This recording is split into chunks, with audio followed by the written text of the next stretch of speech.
Well, hello, everybody out there in Facebook land, whatever social media platform you are watching. We are so excited to have you on today, the first day of September. Oh my goodness, it was like gala a month ago. What happened? It's like things are happening so fast in our community, and we're so excited because first day of September, really marks an important month for our community. Actually, the next couple of months is important for our community. It's Hispanic Heritage Month. The official launch September 15th through October 15th. But in true Hispanic style, we celebrate both months all month long. And so we're super excited to bring to you guys live this whole month a group of, I guess we'll call them cultural characters, people that really are about culture in our community. You know, what drives the commerce behind the culture, behind the community. It's really important that we bring all this together. And here at the Hispano Chamber, that is our mission. We want to share with you the importance of all of that in our community. So we have a great panel today. I'm so excited. But before we get started, always, we have to thank the people that support what we do. And today we'd like to say thank you to New Mexico Tech. They have been an integral part of what we've been doing for the past 5 months. They are our webinar partner. Thank you for the Zoom technology, for the recording, for everything that you guys do for us. So shout out to Carlos Romero, who sits on our board, and the whole team down at New Mexico Tech, who, by the way, is keeping Albuquerque businesses safe by doing donations of sanitizers and a whole bunch of different things. And so we'll be bringing that to you later this month as well. For all you small businesses out there, we'll be opening the Albuquerque PPE office here at the campus, where you can come pick up your supplies. If you're an organization or a small business that needs masks, sanitizers, gloves, thermometers, whatever that may be, we're going to have that available to the public with a myriad of partners that we'll talk about later in the month, but keep that in the back of your mind. So to get us started on this first day of September, we thought there was no better way to launch than the most cultural people I know in the city, and our neighbors just hop and a skip to the south of us here at the Chamber campus, our friends from the National Hispanic Cultural Center Foundation. So I would like to have them introduce themselves and what they do. And then, guys, we're going to have an open conversation about how culture has affected them in their lives and what they do in the community. And then we were going to close up with the big event, the biggest event this year. And we're going to hear all about how they've had to readjust to make sure that we have this amazing event that really supports what the foundation does. So I'm going to start with Roberta. Thank you, Shannon. It's so great to be here. I really appreciate you having us on your show today. My name is Roberta Ritchie, and I'm the director for the National Hispanic Cultural Center Foundation. I've been there for about 2 years now, and it's just such a wonderful place to be. It's magical. If you haven't been there yet, I hope soon we'll be able to access the campus again and get people back up over there. But I was born and raised in the South Valley of Albuquerque. And so to me, you know, going back and working there is just like coming home. It's just been such a pleasure. You know, the Hispanic community is so beautiful, and every day I get to learn new things about our culture. I think one thing that makes the National Hispanic Cultural Center so unique is that it really does encompass all 27 Spanish-speaking countries throughout the globe. And so you're constantly learning about, you know, different experiences and traditions and music and performance and art from all over the world. But the most special thing is that, you know, you see all the similarities as well. You know, so it's really beautiful. And I'm just proud to be here and sharing our story today. So thank you. Well, I'm excited, and hold on, everybody, to that little sentence, that 27 cultures worldwide, because we're going to talk about that here in just a little bit and the importance of that this year. Luann, we're going to move over to you because you have quite a history, but let's just start with some introductions. Okay, my name is Luann Berg. Thank you, Shannon, for having us on today. We're so excited to talk about the foundation and the gala. I chair the National Hispanic Cultural Center Foundation Board. And I am also, gosh, this is my 5th or 6th year chairing the gala. And it's exciting, fun, lots of hard work, but it's a pleasure to do. I consider the center part of my family. My father is Edward Lujan. You know my sweet daddy. He is a founder with a group of brilliant people that founded the center. So my whole life I've grown up learning about the center and from its inception, I feel like it's part of my family. So I become very involved. The more I learn about the center, the more I realize there's more to learn, the more I love it, and the more we want to share all there is to be shared, the efforts that we do, the wonderful programs and the things that we do there. So what's really interesting is, and I want to talk about this, here in just a little bit. I want to talk about, how the center came to be and the importance of what that is. And when you think of culture in our community, right on the forefront is the Lujan family. And so we're excited about that. We're gonna touch on that a little bit. But Roberta, I kind of want to start with the purpose of the foundation. I think there's some people out there, just like many nonprofits or many for-profit nonprofit collaborations, just like the chamber. We have, you have your actual center and then you have your foundation. So if you could kind of start by sharing with us a little bit about what does the foundation do? What are the differences? And I know it's all an important part of the center, but I think it's important for people to understand, most important for people to understand the separation and why what you do in raising money is so important for the growth and continuation of the success of the center. Yes. So the National Hispanic Cultural Center is a division of the Department of Cultural Affairs through the state of New Mexico. So they, the state of New Mexico covers their, stuff like their salaries and facilities, maintenance, all those types of things, benefits for the employees of the National Hispanic Cultural Center. The foundation is its own 501c3 nonprofit. So although the state covers those types of fees for the center, what it does not cover is any programmatic support.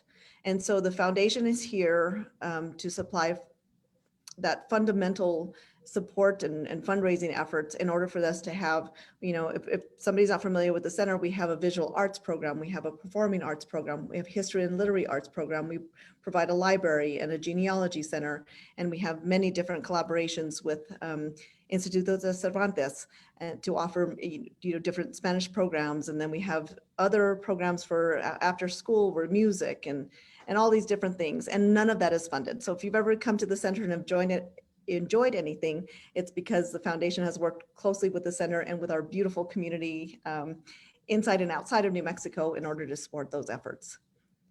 So the gala, which we'll talk about a little bit later, is so critical because without the foundation, we won't be able to support those types of things. So I think I was just going to say that. I'm glad you brought that up because it's so important for the public to understand.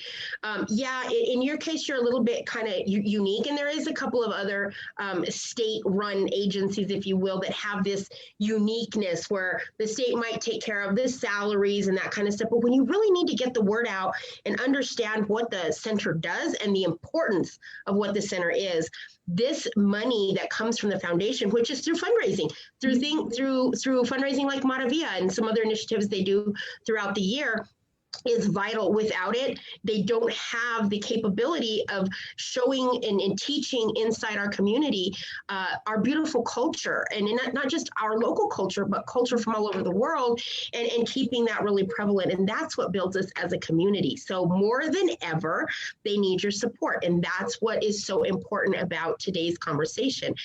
So with that being said, I think one of the things I want to say, Roberta, is, for those people that don't understand, oh, wow, like for instance, I know a lot about the center because I get to talk to you all the time, but I didn't know there was a genealogy component to that. So what are some of those programs, and how do people get involved? I mean, is it regular classes? I mean, I know right now is COVID and we get all that, but what normally can people do to get involved? Because it sounds like a great way for youngsters and high schoolers and people to really fall in love with our culture and continue that. Yeah, so normally pre-COVID, we have anywhere between, almost 700 events per year.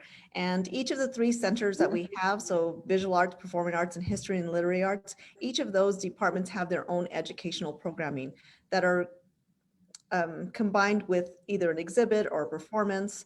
In the HLA, of course, history and literary arts has a smaller exhibit space.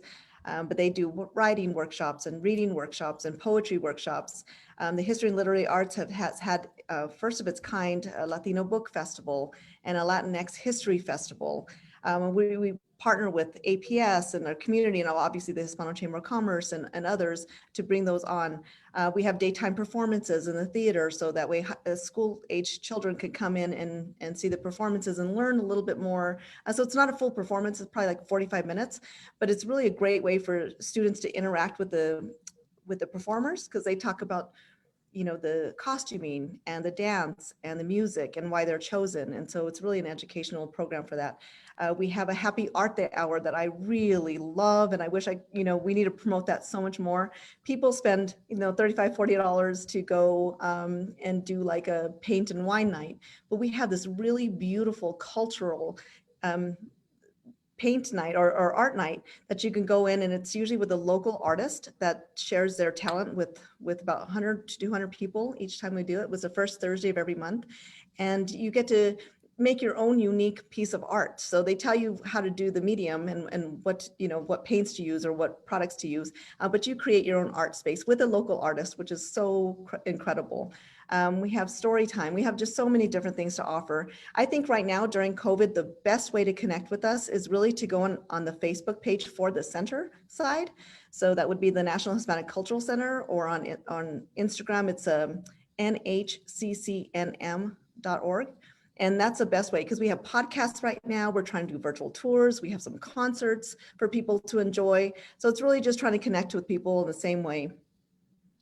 So it's just so exciting, Roberta, because I think, the Cultural Center kind of has the same uphill battle, if you will, like the Chamber does, which is we're right in the center of the community. In our case, the entrepreneurial community. You're right in the center of the cultural community, literally, like you're at the intersection right there on Bridge and 4th Street. And so many people don't know what we do. So many people don't know what you do. And so it is our mission.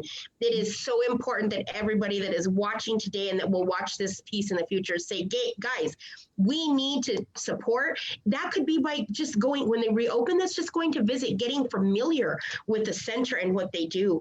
They hold events, you can rent space. I mean, there's just so many things to do. And if you've not had the privilege of being at the center, you need to get out there and do it. And we're going to talk about the center piece of the center here in a minute, but I want to move over to Luann, because Luann, when you introduced yourself, you talked about your dad. You talked a little bit about your family. And so I'm guessing that culture has been so important in the way that you were brought up and now that you're so involved. So talk a little bit about that, about growing up with your family, with your father, and how you were influenced to do what you do today for the center. Thank you. And my father is such a dear. Growing up, we were always taught that your gifts are not your own. You share what you have, just as our culture is. The main thing that I get from my father is that the culture is to be shared. The center isn't for Hispanics. It's about our culture, and it's for everybody to get to know us. He likes to say that he's never met a person who knows him who would discriminate against him. And that goes for our culture, for everybody. If we get to know each other, this world would be such a happy place. We would, again, learn each other's cultures. He likes to talk about the four-legged stool, and it would be food. What is it? Language, is music, history, or art history. It's culture. Roberta, help me out here. Okay. Culture, food, art, and language. And without, a few of those, the stool would fall over. So that's pretty much what we learned growing up. Sharing, it would be the biggest word for me. I think you hit the nail on the head, because I was lucky enough to grow up in the same type of family where it was philanthropy and them supporting community and of course in different ways in different industries, but it's so important. And culture is so much part of our family. Family is part of culture and what we do here. So I love that Roberta said, I grew up in the South Valley and I'm back home, and for those of you that don't know, the National Hispanic Cultural Center, located right literally on the corner of Bridge and 4th Street, takes up that whole south side there, that whole southwest side, is absolutely spectacular. So Roberta, with that being said, I wanted to touch base. If you could tell us about the property itself, and I know that we're the National Hispanic Cultural Center. Then I really, really want to take a few minutes to talk about that beautiful piece that's in the center. I'm gonna let you do all the introduction excitement about it, that took so many years to put together, and what it has created internationally. As people drive by and see that big, tall silo style building, and they're like, what is that? Well, we're going to share with you guys right now. So Roberta, please tell us. Sure. So we are on we're on 20 acres. There's 5 different buildings. It's truly a magnificent place. I mean, every part of the center has some traditional art piece for it, commissioned artwork, the doorways, the hallways, the way the arches are formed. Everything has a special meaning to it. So it's just a really beautiful, rich culture environment there. What we're talking about here is the Torreon. And so the Torreon was originally built to be a welcome center, but because it's round, the acoustics in it just weren't ideal for a welcome center. And so Mr. Edward Lujan had approached one of our local artists. His name is Federico Vigil. He's out of Santa Fe, New Mexico, to show him the space and say, would you be willing to create a fresco? And so we are lucky enough to have a gem here in Albuquerque, New Mexico. We have the largest bone fresco in the country, if not the world, a continuous story, which depicts the history of Hispanics, which is complicated and beautiful, and it has food and traditions and even all the bad stuff that happened over the years. But it portrays it in a way that people can relate to it. And you go in there and it's massive. It's 4,000 square feet of fresco, and it's just massive. And it's the only one of its kind, again, in the country. Just like the Hispanic Cultural Center is the only one of its kind in the country. I'll just reiterate that we are the only national Hispanic cultural center that represents all 27 Spanish-speaking countries. So we're not just about one specific culture.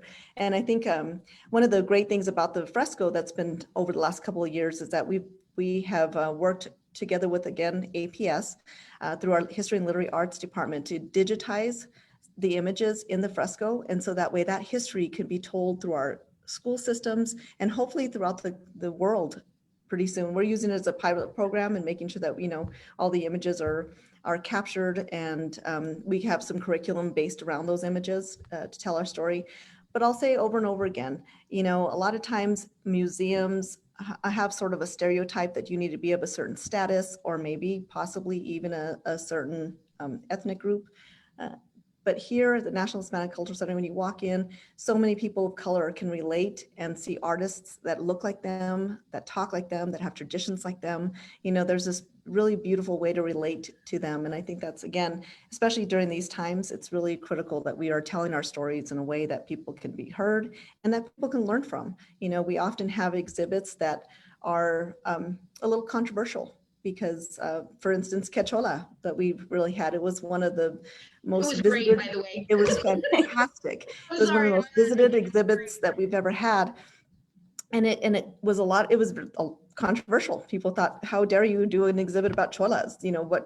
What possibly could they have, contributed to our society? Part of our history and our community." Yeah, but it was about, feminism, and it was about people having a voice, and for women for the first time to not have to follow those stereotypical rules that they have to get, married and have children and live this certain life. And it was their way of whether it was negative or not, it was their way to have a voice and to be heard and to dress the way they wanted to dress and look the way they wanted to look. And it really educated a lot of people to respect that culture. Well, you know what I love about what you just said is, well, first of all, we live in controversial times anyway. Right. Ladies, we already know this. I mean, COVID itself is controversial. So, we're already living that very fluid. The last 5 months has been crazy. It's, every day is something different. And so we're learning to adjust I think as a society, as a community, to maybe things that we wouldn't normally be right in our face or things that didn't affect us every day. And I have to say, being that I've been involved in the community for so many years and I happen to have a passion and love for the arts, all arts, performing arts, musicians, artisans, jewelry makers, whatever, because it's such a talent and such a passion. If art is not controversial, then it's not art. It needs to be discussed. It needs to be have a way to create conversation around it. And I think that not only do you have art shows of such, but the Torreon is that exactly. And I mean, just conversation over the sheer size of it. I mean, you walk in that space and you're so tiny compared to it. And if you really embrace or want to learn, maybe you don't know a lot about it and you want to learn about the culture from inception to through today or what have you're so tiny, and I don't just mean in size. You're so tiny compared to the massiveness that it took to create what we know today as culture. And I love, Roberta, that you talked about the different cultures, the 27 or whatever cultures around the world. And so I think that is the key right now to open us up and talk about what is upcoming. And I think before we do, let's just talk about that a minute. 27 cultures representing the Hispanic culture all in one. Why? Because of language, because of food, because of the way we live, the similarities that Roberta talked about. So I would like to know why those 27 cultures are so important to you, Luann and Roberta right now. And how did you decide on this year's theme for Maravilla? You take it, Roberta. It's fun deciding. So each year we usually just pick one country to promote. Yes. And this year happens to be the National Hispanic Cultural Center's 20th anniversary. And you think, how in the world? And so this year, Luann and the team all got together and we just said, this is really a time to educate people on what makes the National Hispanic Cultural Center so unique and special. And it is because that we represent the 27 Spanish-speaking countries. And let's embrace all of that. Let's show people a little bit about each of the different countries. Let's showcase their flags. Let's showcase their colors, their food, their traditions, stories, environment, everything. So that's the reason why this year we decided not to choose one specific country, but to showcase all of them. Well, what's so exciting is I would have loved to have been a fly on the wall in that board meeting when you decided to do. The excitement had to be amazing. Now, let's get into talking a little bit about Maravilla, and let's talk about the importance of, first of all, fundraising. So just like the chamber, we have that one event a year that really, really builds the foundation for the rest of the year for us, for our programming and what we do here. And so let's talk about how important is Maravilla to the foundation, to the center, and then let's also talk about how that and what are some of the other ways that you're raising money so we can start bringing people into that space and understanding how they can support. Sure. So, as you had mentioned, without Maravilla, the foundation really wouldn't exist. It's so critical to us having, and being able to operate and support all the programming over there at the National Hispanic Cultural Center. So we were terrified this year with COVID, what was going to happen to our gala. And we just really dug deep and said, what are the major things that people want to see, or why do they love Maravilla so much? And it's the networking, it's the people, it's the love of what the cultural center does for our community. So yeah, without the support, we were struggling there for a little while. We weren't sure what was going to be our next steps. We had to get a PPP loan, and we, to have us operating over the summer. And so this event right here is just really going to be one of those things. Without it, we would probably close our doors, in all honesty, in probably about 6 months. Wow. So again, for everybody out there watching, they have membership. It's so inexpensive. Great way to be involved. They have memberships of all sizes. I think they start like at $25 or something crazy. Anyways, the point is it's inexpensive for a family to get involved. A great way for kids to spend weekends and holidays and summers and all of that. And so I really want to encourage you throughout this whole hour to be going to, NHCC, I believe is it .org? I'm sure it's a .org. I feel like it's a .org. Yeah, there you go, .org. And we'll post that. We'll also post that in this live feed because we want you guys to, while you're sitting here listening, hop on, log on, explore the website, and learn a little bit about that. So, Luann, I know that you said that you've been chairing the committee for a while now, and so you're an old pro at putting this event together. So let's just talk a little bit about the theme and the importance of why you want to celebrate now. Absolutely, happy anniversary, 20 years. 20 years. That's exciting, super exciting. And so that takes us back to 2000, the year of 2000. But let's talk a little bit about that theme, and then we'll kind of bring it full circle and talk about how you decided to do the event this year and break it down. So let's talk about the theme, Luann. Okay, well, again, the 27 Latin-speaking countries. Just wanted to bring it all together, being the 20th anniversary. Like Roberta said, we couldn't just pick one, and you're right, to be a fly in that room was something. And it's always so fun to pick the country anyway. And then you do a lot of research, and it's fun because you learn about different countries. So this year we just decided to do it all, and all the flags and the magnificence of all the countries, the colors, the food. We've just been learning a lot about it, but it's one big celebration of our whole world, all in one for 20th anniversary. And it really was exciting picking something. And it's usually a very suspenseful thing, when we reveal the country, and people really, really wait to hear what country we've picked. So this year, I think it was particularly exciting as well. And we had all the flags out, and it's just an exciting. And and now in these times with the COVID thing and everything, it just seems even more exciting because it's just one big ball of love, kind of. That's the way I look at it anyway. One big celebration. Now, you guys do so well in keeping it secret, because I'm always like, Roberta. And she's like, you just got to say too, like everybody else got to wait. You got to wait.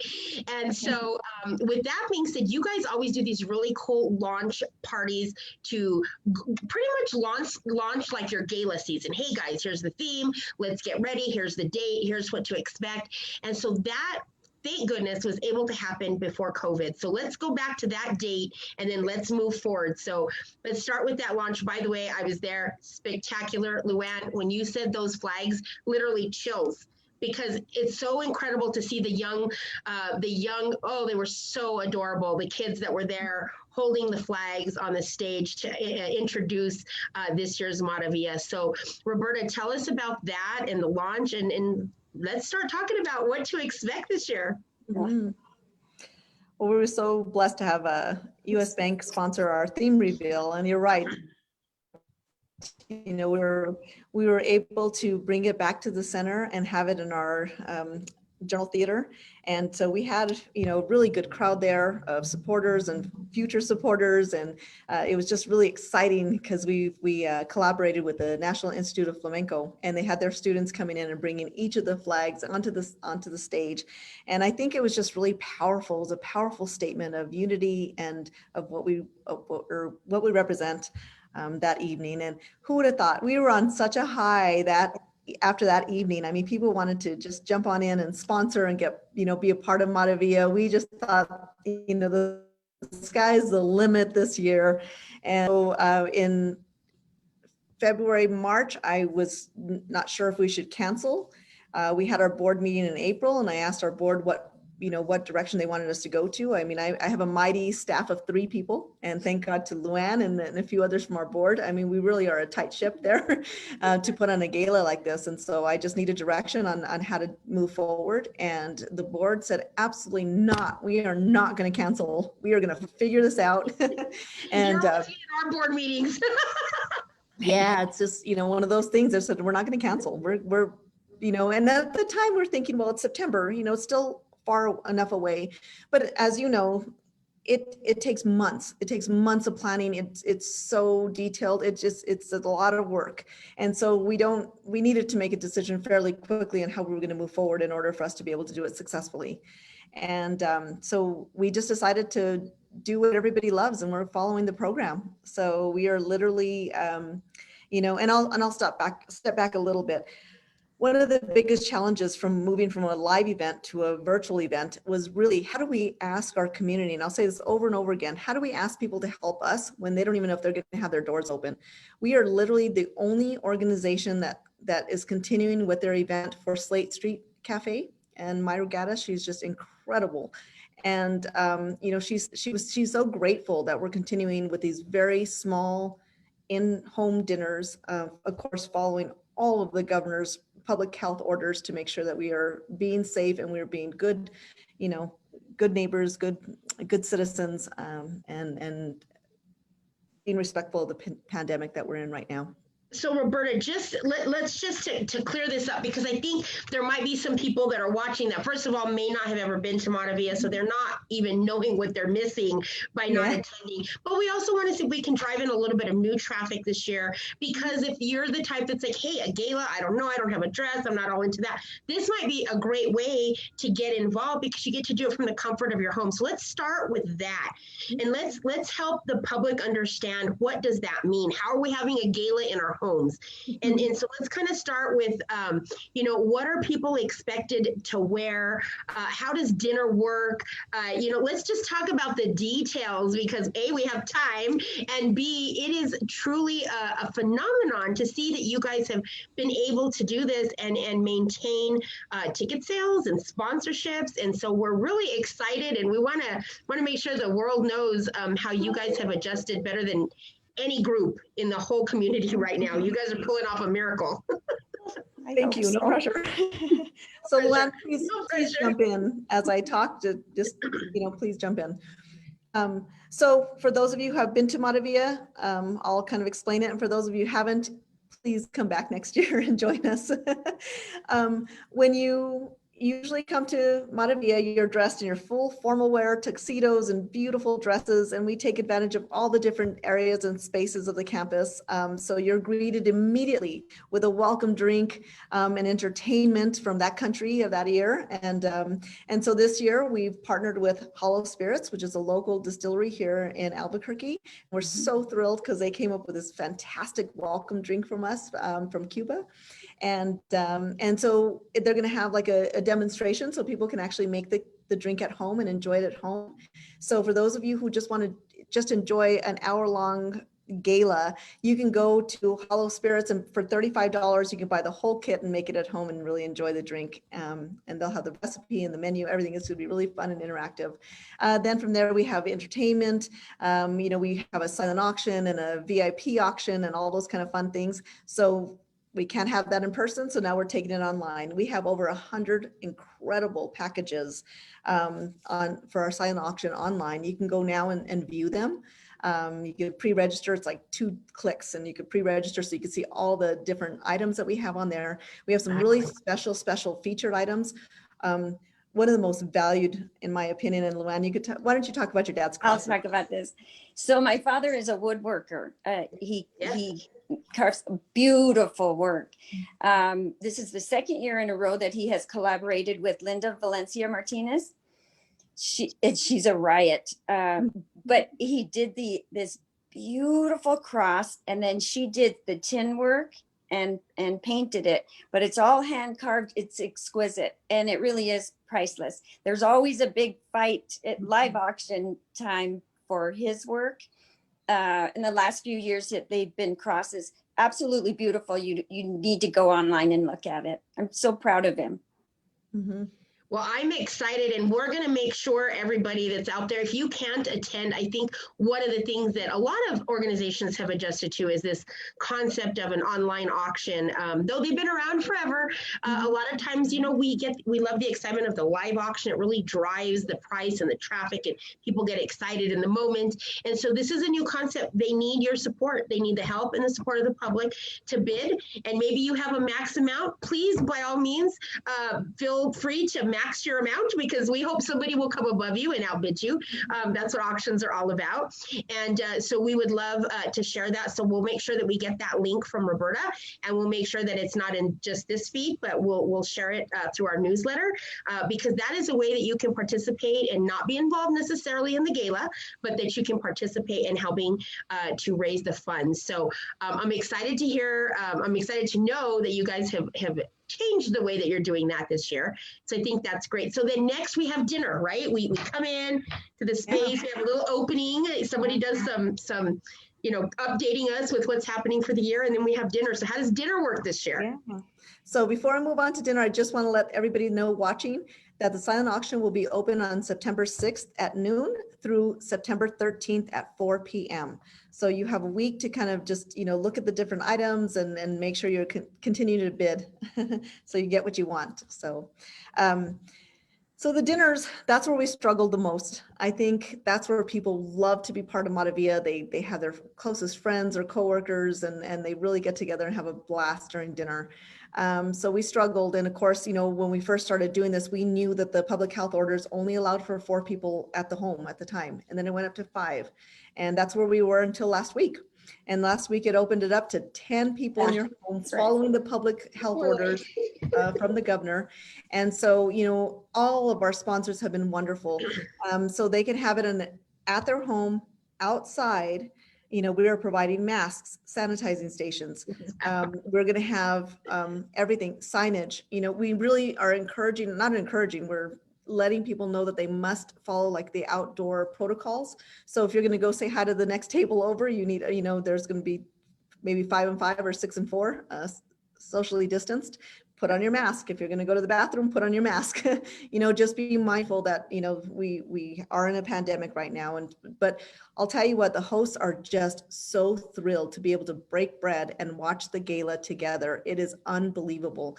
And for those that don't feel comfortable doing this, we're offering several different options. So if you don't feel comfortable hosting a small dinner in your home, that's fine. We can individually wrap the dinners, and those can go to your home as well. And so you can watch it, with your spouse or your partner or by yourself, and enjoy it with a delicious meal. And if you don't feel comfortable with even doing that, we're offering for all of our sponsors vouchers. So that way they can enjoy Slate Street Cafe or 66 Acres anytime after the gala. And so that's just our appreciation. We have so many fun goodie perks for people, because people love, after the dinner, we go to this huge fiesta, that's sponsored by Holman's and Anthony Trujillo. And so, we have this great band and dancing and music, it's just so much fun. And so we partnered with the Baracuntanga this year, and they're just a wonderful Latin fun dance music. Speaking of 27 countries wrapped in one, right?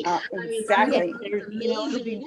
Yeah, and they definitely do music from at least 4 of those countries fluently. And so they'll be, after the 55-minute show for Matavia, you'll be able to enjoy the free concert afterwards. And for our sponsors, depending on the level, you get a lot of different goodies. So again, we partnered with all of our local communities. So people are, Cervantes is putting in salsa, Bueno Foods is putting in tortillas. We have Cutbow Coffee that is delicious. They made a special blend just for Matavia for us. They're going to be part of the video. And we have Albuquerque florists that made beautiful centerpieces. We have Bar Wines that are doing the 2 bottles of wine. Luann, what am I missing? You're doing, I was thinking, I'm picturing my table. The flowers are beautiful. And several bottles of wine. It is Matavia, except the virtual part, it's a hybrid. The virtual part obviously is the program, which actually, if we make, what do I like to say, lemonade out of lemons, I think we're going to reach more people. Typically we have about 750, 780 people at our gala. The sky is the limit with this this model now. So I think it's going to be a good thing, not only in Albuquerque, where we always get the 750 people or whatever. Nationally, we have dinners. We've got it in DC and Texas and California. We internationally, we've got friends. Oh, Roberta, you have to talk about the other. We have some Spanish-speaking countries, all 27. A friend, one of our board members, Steve Garcia, is really involved. Roberta, talk about this. This is a fun thing as part of our part of the program. Yeah, so we're working really hard right now. We all love Steve. Talk about Steve. Yeah, exactly. Do I need to say more? All I have to do is say Riot. Steve. And you know it'll be great. The next 5 minutes are dedicated to you. Orale is what we say to you. Yeah. Love him. So he was a colonel, he was a retired colonel for the United States National Guard, and he has connections all over the world. So we're working with him on getting some special messages, or at least photos, or something from each of the countries. So we're going to be able to, people will be able to click on the different flags and learn something about it. And we're trying to get as many special messages as we can, but we are definitely having a lot of information about that country, and so people can learn a little bit more about each of those areas. That's so, exciting. Shout out to Steve Garcia, because he's just awesome. Wow, that is exciting. So, hey, everybody that's out there going, oh my gosh, my kids are at home. I don't know what to do. It's a weekend. We still can't go to wherever, Uncle Cliff's or whatever it is you guys are doing out there. Hop on to the Cultural Center website and learn about these countries. That is amazing. I myself am going to get on and learn, because wow, just to click, I love the idea of clicking the flag and learn about the different countries that encompass that Hispanic speaking or Spanish speaking language countries. I think that that's amazing. That's a new thing that we probably would not have expected to see had it not been for COVID, right? So it's kind of like that little silver lining, a little bit. So just so everybody understands, and I'm going to use the Hispano Chamber as an example. So Roberta, we're in, right? We get this table. We're going to happen to do something here at our courtyard because we feel like that's going to work for us as a team. And so we're going to be able to have, do we pick up the stuff? Do we have it delivered? Like, how does all that work? And then how do we get sent a link? So talk about a little bit about what is the actual smaller version, if you will, of the interaction going to look like. Okay, so we have different levels of sponsorships, as you know. So our upper level sponsorships, 5,000 and above, will get everything delivered to them. So they'll get the food delivered to them. They'll get all the tablescapes, all the goodies, everything that goes along with their specific sponsorships. They'll get it delivered to them. We have a wonderful group of volunteers that have always taken care of our VIPs. They're worked with us now for, Luann, what do you think, 5 years or so? Yes. Have worked with us. So they're going to be delivering those, and we're working closely with Slate Street. So the 2,500 and the table sponsors are going to be able to pick it up. So at Slate Street between 2 and 4 p.m. on the day of the event, September 12th, people can go and swing by, and we're just going to have it all decorated, and people can pick up their meals. Everybody, what I love about this is that, of course, we need sponsorships. We need people to, there's still time to get a table sponsor or any kind of sponsorship we'll take right now. But this is a free event to anyone and everyone across the entire world that wants to watch us. So if they go to mataviagala.com on September 12th at 5:30, they can log on for free. We would encourage, silent auction, featured items, look at those, bid, but we're also having something, because we couldn't do ticket sales, because there's no way we can, if somebody wanted to buy 1 or 2 tickets, to place them anywhere. We need to make sure that people are very comfortable with the guests that they have in their own space. But you can join Friends of Matavia, and we cannot tell you the power of any donation, whether it be $25 or on up. Every dollar counts and every dollar matters. And what's really cool about this is Vara Wines said for any person that makes a donation the night of the event through Friends of Matavia, they will get a free glass of wine when they go to Vara. So that's just a little perk that we have. And we're going to have specials throughout the month of September for people, free shipping on wine, discounts to coffee, the gift packs, all kinds of fun stuff that we'll be letting people know about. Well, what I love about everything that you guys are talking about, really, believe it or not, is driving the economic platform right now. So what we're doing is, so first of all, I love who you guys are working with. Not only are they members, they're friends of the community for us as well. And I think that's amazing. So, Frank and Donna, Hollow Spirits, for example, look, guys, you have an opportunity to go to maybe a distillery you've never been to before. They need you right now. They need your support right now. Go pick up that $35 kit. Join at 5:30. Have a little drink. Even if you're not doing the dinner and the setup of the table and all that stuff, you just want to see what's happening in the world. Join this cultural, worldly event, if you will, and have a great little cocktail. And then, let's talk about Cutboat. Again, a small business doing a special blend of coffee. They're a great team down there. That is amazing. Go and share and learn from them and explore and purchase from them. And what can I say about our friends at Barra Wines? They're amazing. We've done events with them. We love Barra. We have a fantastic time with them. And of course, we'll be making a donation, because who doesn't want a glass of wine when you get to Barra, right? We got to pay for it anyway. So might as well give it to you guys and give it to the foundation so that it goes to a good cause, because Barra Wines is supporting that. And in turn, they need your support. So get out and buy from Vara, get a bottle of wine and take home and join us that evening at the Matavia. And it's Friends of Matavia, correct? Friends of Matavia. Yeah, the link is already up.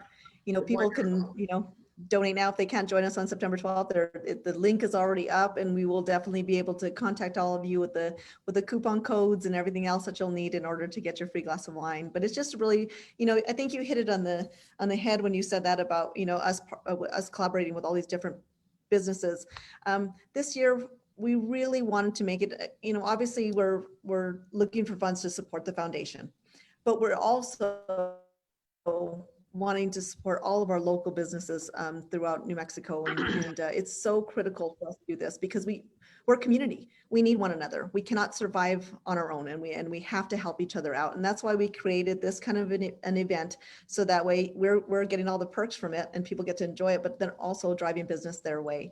Everybody that has donated for our silent auction, there will be links to their websites so people can purchase their items, which is a really big plus. We'll be doing some special marketing after that, and we can't do it. If I could just do a real quick plug for our major sponsors, Blue Cross Blue Shield has been there for us forever. It's just, we love them so much. We can't do it without them.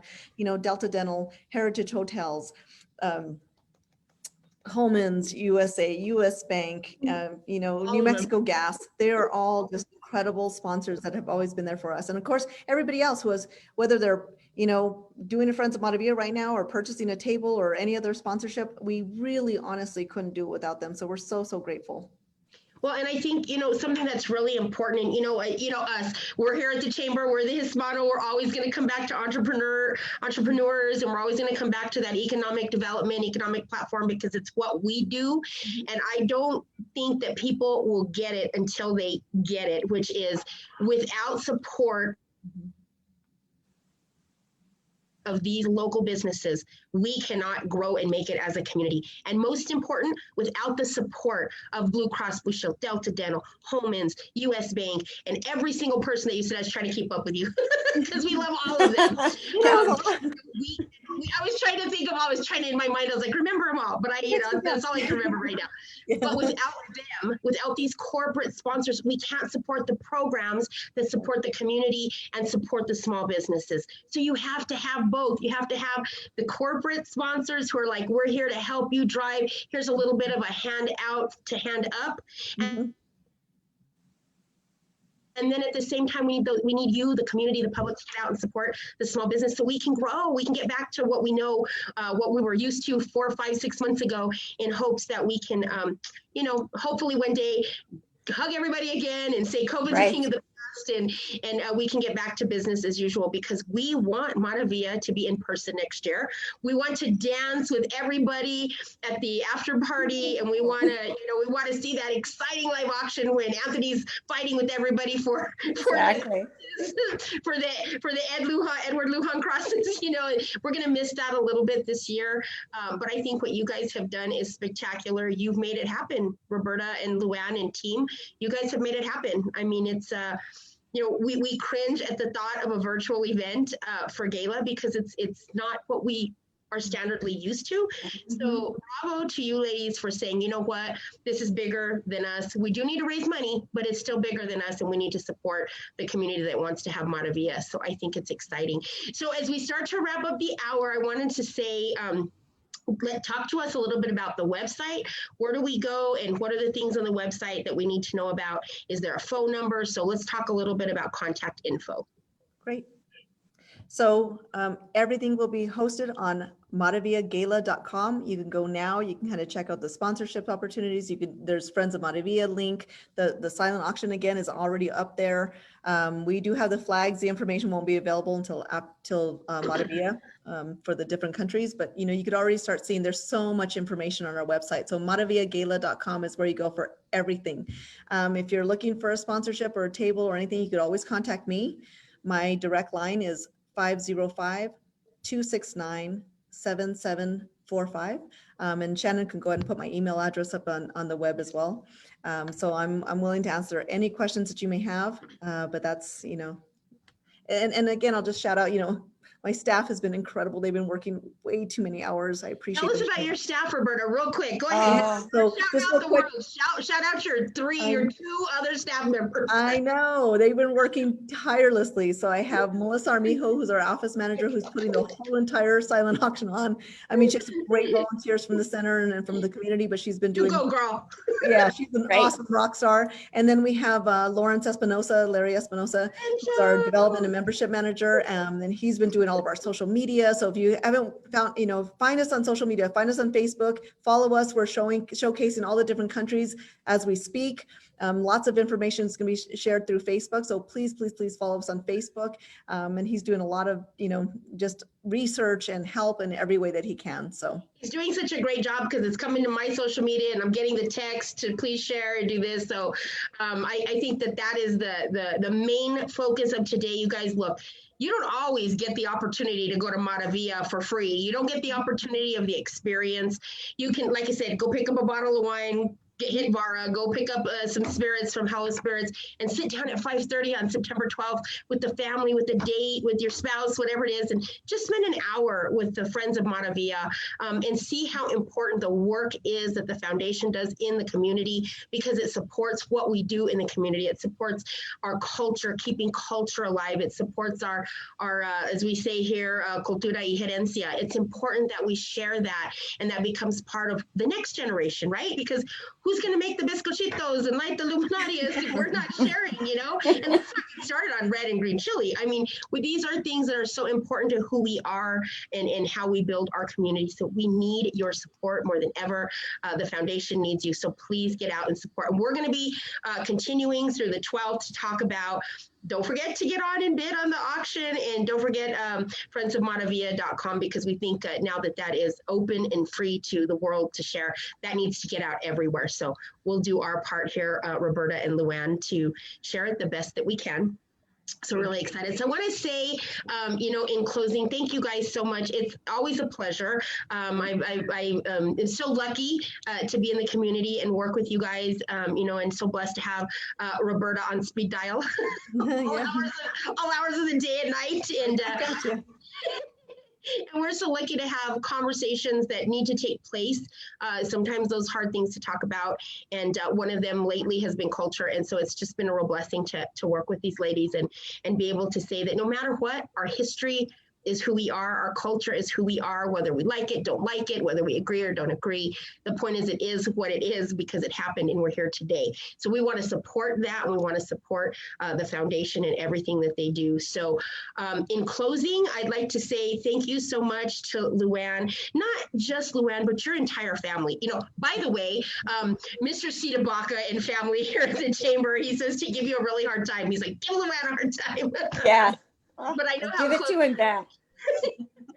I know how close everybody is. And, last year we had the privilege of honoring your father at our Hispanic Heritage Awards. And it was just a true blessing because the people in our community that do those things for our community are they're the most important part of what we do. And so to honor them and to make sure that the next generation behind us knows what they did, knows about Federico and that Torreon, knows about Edward Lujan, knows about the founders of the center and how important those pieces are to our culture is what we need to do to preserve our culture. So the last thing I want to say before we head out is, speaking of culture, there's another a lady that is huge in culture.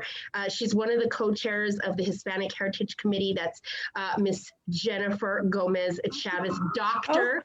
Jennifer Gomez Chavez. So this is to you, Jen. I don't know where you're at this moment, but I'm going to have you go back and watch this video because we are all saying happy birthday to you. Oh, happy birthday. We love you. Yeah, I said you're going to be watching Twitch because it's kind of my birthday. I don't know. So happy birthday, because again, another female, another mujer in our community that is really supporting what we do and keeping our culture alive. So to both her and Idema, thank you for all you do. This is a big month for the Hispanic Heritage Committee, and we look forward to meeting with them next week on this webinar on Wednesday. So guys, we're not going to be on Monday because it's a holiday, and we hope that you guys all enjoy that time with your family or with a pillow if you want to take a day off, you know, because I'm sure Roberta's team needs a day to breathe. Not yet. After Maravilla. Don't give him any ideas, Shannon. Breathe the day after gala. You can take a day off After the gala. Exactly. We know how important it is. We understand. So we hope that you guys do enjoy whatever it is you're doing, even if you're working on Monday. So we will see you Wednesday here, introducing the Hispanic Heritage Committee, getting ready for the big press conference, the kickoff of Hispanic Heritage Month on September 15th. And of course, we will be tuning in live and being part of a celebration on September 12th with the National Hispanic Cultural Center Foundation and Maravilla 2020, celebrating 20 years in our community. And so we're so proud of that. So you guys, you ladies, and everybody out there, hope you have a fantastic Wednesday. We're 2 days, for some of us, 1 day away from a weekend, much needed. And so we hope you guys get out and enjoy the beautiful, beautiful New Mexico weather. I wouldn't change it. I wouldn't have it any other way. We have a beautiful community and a beautiful city and a beautiful state. So get out, have fun this weekend. We will see you guys next week, and we will see you ladies next weekend. So everybody have a great Wednesday. Thank you so much for your support and your love. Thank you. Absolutely. We're thankful for our partnership. So everybody have a great day. We'll see you guys later. Bye. Thank you. Thanks.